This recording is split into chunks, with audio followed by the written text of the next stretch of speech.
Buenas tardes, hoy les voy a hablar un poco acerca de las medidas de forma.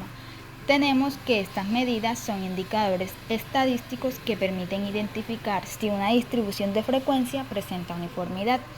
Con estas medidas podemos comprobar si tienen características especiales como simetría, asimetría, nivel de concentración de datos y nivel de apuntamiento, que la clasifiquen en un tipo particular de distribución. Estas medidas de forma son necesarias para determinar el comportamiento de los datos y así poder adaptar herramientas para el análisis probabilístico. Encontramos dos tipos de medidas de forma. Tenemos la kurtosis y el coeficiente de asimetría. Hoy también les voy a hablar acerca de las medidas de asimetría. Estas son indicadores que nos permiten establecer el grado de simetría o asimetría que presente una distribución de probabilidad de una variable aleatoria. Los coeficientes de asimetría nos indican si hay el mismo número de elementos a la izquierda y derecha de la media. Estas medidas de asimetría son importantes para saber si los valores de la variable se encuentran en una determinada zona del recorrido de la variable. Aquí podemos observar en estas imágenes. En la primera observamos que se presenta una asimetría negativa o a la izquierda. ¿Por qué? Porque el número de elementos que hay hacia la izquierda de la media es más que el que hay a la derecha, o sea, la cola es más larga. En la segunda imagen observamos que esta presenta una distribución simétrica, debido a que de un lado y del otro lado la cantidad de elementos son iguales, es decir, a partir del punto central hay una cantidad hacia la derecha y a la izquierda la cantidad que hay es igual.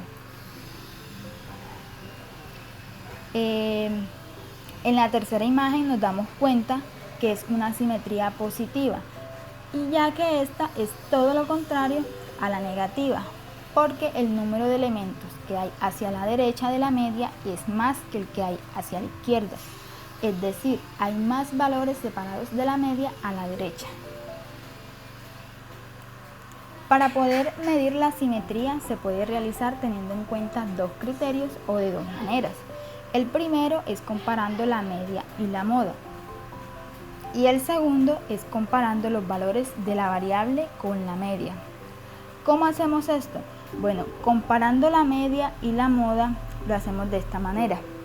Si la diferencia entre la media menos la moda es positiva, diremos que hay simetría positiva o a la derecha. En el caso de que sea negativa, diremos que esta presenta una asimetría negativa o a la izquierda, como lo había dicho anteriormente. Para calcular la asimetría mediante el coeficiente de Fisher, tenemos en cuenta la fórmula, esta que está aquí, siendo x barra la media y Sx la desviación típica. Pero ¿qué nos dice el coeficiente de Fisher? Bueno, este nos dice que una distribución es simétrica cuando al trazar una vertical en el diagrama de barras o histograma de una variable, según sea discreta continua por el valor de la media, esta vertical se transforma en eje de simetría y entonces decimos que la distribución es simétrica. En caso contrario será asimétrica o diremos que presenta asimetría. El coeficiente de asimetría de Fisher evalúa la proximidad de los datos a su media. Cuanto mayor sea la suma de xy menos x a la 3, mayor será la asimetría. Cuando los datos están agrupados en intervalos, la fórmula del coeficiente de asimetría de Fisher se convierte, es decir, tenemos una nueva fórmula para datos agrupados, que es esta. Siendo x uno de los datos, o en los datos agrupados en intervalos sería la marca de clase, x barra sería la media o promedio, ni sería la frecuencia absoluta de xy o de cada intervalo y. y Sx sería la desviación típica. Si en el coeficiente de Fisher, que se denota como Kf, es menor que 0, la distribución tiene una asimetría negativa y se alarga a los valores menores que la media. Si el coeficiente de asimetría de Fisher es igual a 0, nos quiere decir que esta distribución es simétrica.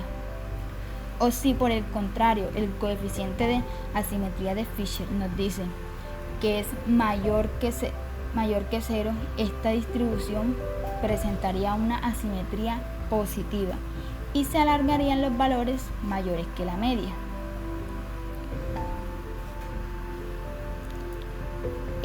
La kurtosis.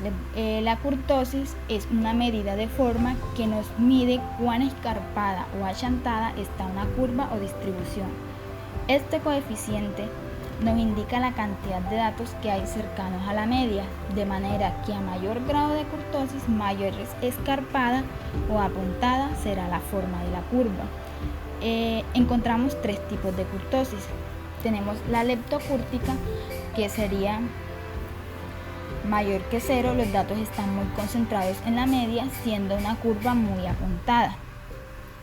La mesocúrtica, la kurtosis sería igual a 0 y tendría una distribución normal de los datos, mientras que la platicúrtica sería menor que 0 y habría muy poca concentración de datos en la media, presentando una forma muy achatada, como lo podemos ver en estas imágenes.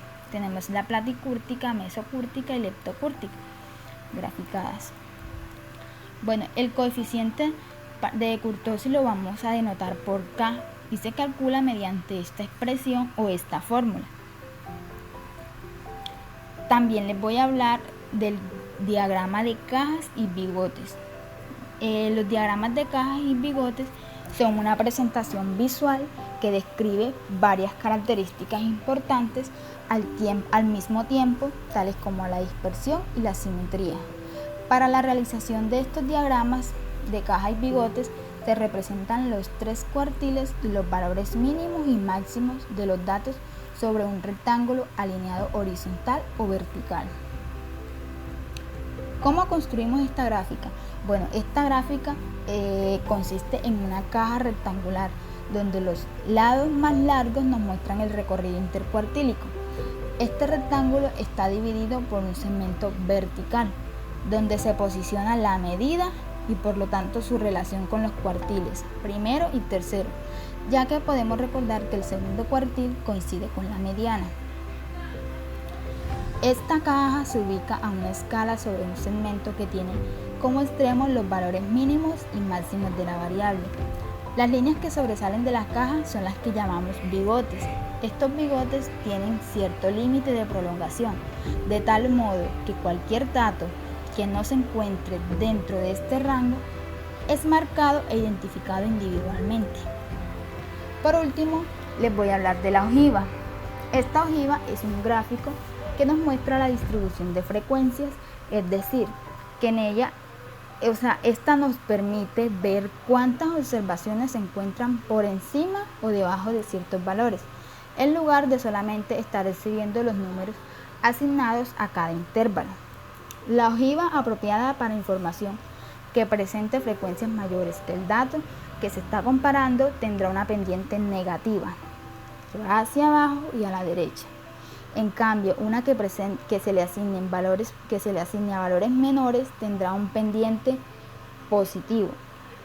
Esta ojiva es una gráfica similar al polígono de frecuencia.